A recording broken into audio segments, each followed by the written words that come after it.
Syria को Israel से दुश्मनी की भारी कीमत चुकानी पड़ रही है। कमांडर जुलानी, एर्दोआन और ईरान को भी दुश्मनी बहुत महंगी पड़ने लगी है।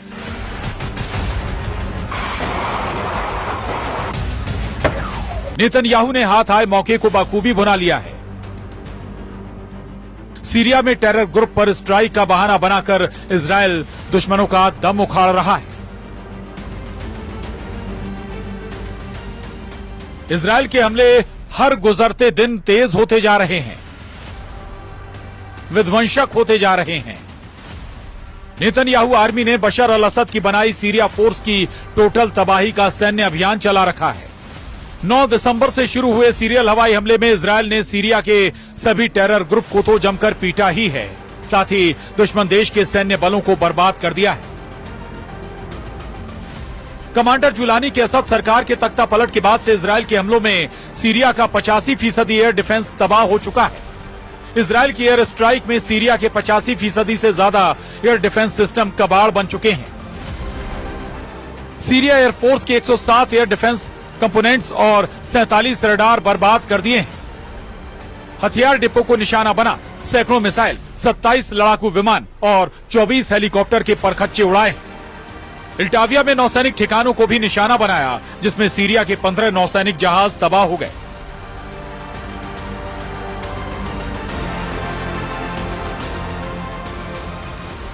हमलों में इजरायल ने 1800 से ज्यादा हथियारों का इस्तेमाल किया। इजरायल ने सीरिया में अब तक कुल 480 ठिकानों पर बमबारी की है।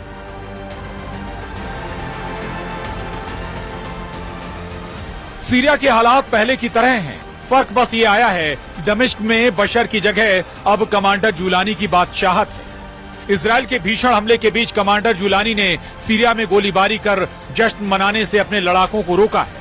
हालांकि जुलानी को अंदाजा नहीं है कि नेतन्याहू का अगला टारगेट क्या है। एक तरफ कमांडर जुलानी फौजी लिबास उतारकर सीरिया की सत्ता संभालने के सब्जबाग सजा रहे हैं, दूसरी तरफ नेतन्याहू के वॉर प्लान ने ईरान को थर्रा दिया है।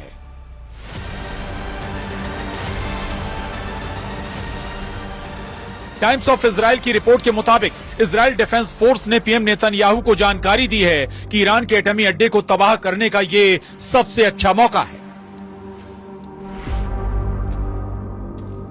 रिपोर्ट में दावा किया गया है कि आईडीएफ ने जंगी जेटों से ईरान के एटमी ठिकानों पर हमले की तैयारी भी शुरू कर दी है। ईरान के एटमी साइट को निशाना बनाने की कई वजहें आईडीएफ की तरफ से गिनाई गई हैं। इजरायल डिफेंस फोर्स को ईरान में एयर ऑपरेशन में लेबनान से कोई रोक टोक नहीं करने वाला है। सीरिया की एयर पावर को खत्म करके इजरायल को दूसरा सेफ रूट ईरान को दहलाने का मिल चुका है। हिजबुल्लाह, हमास और हूथी विद्रोहियों का गिरा हुआ मनोबल इजरायल के लिए हमले का बेहतरीन मौका बन गया।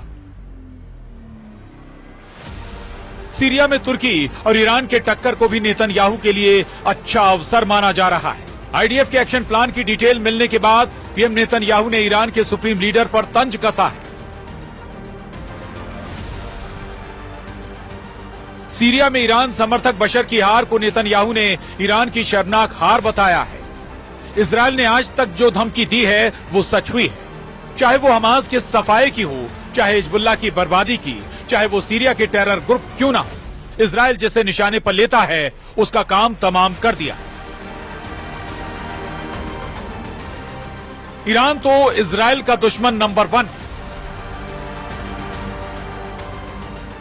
तमाम फसाद की जड़ को नेतन्याहू उखाड़ फेंकने के लिए तैयार है। अगर ईरान के एटमी साइट को इजरायल दहलाएगा तो टॉप पर जो न्यूक्लियर अड्डा है वो है नतांज, जहां ईरान अंधाधुन यूरेनियम संवर्धन में जुटा है।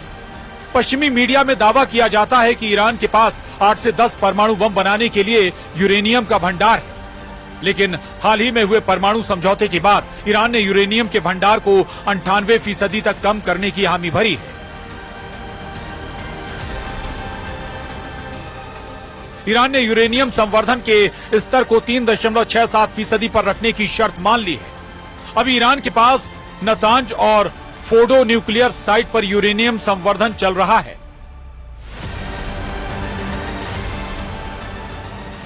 एटम बम के लिए दूसरी सबसे अहम चीज है सेंट्रीफ्यूज।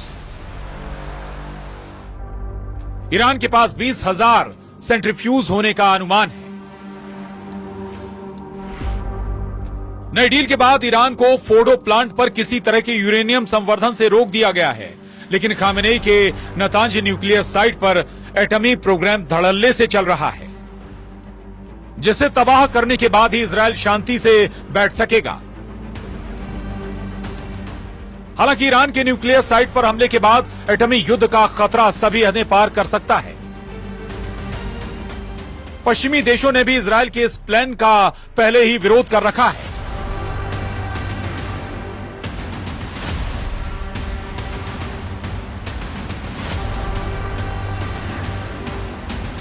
अमेरिका ने भी ईरान के परमाणु ठिकानों पर हमले से इजरायल को बचने की नसीहत दी है, मगर यह भी साफ है कि इजरायल कभी अपने दुश्मनों को बख्शता नहीं।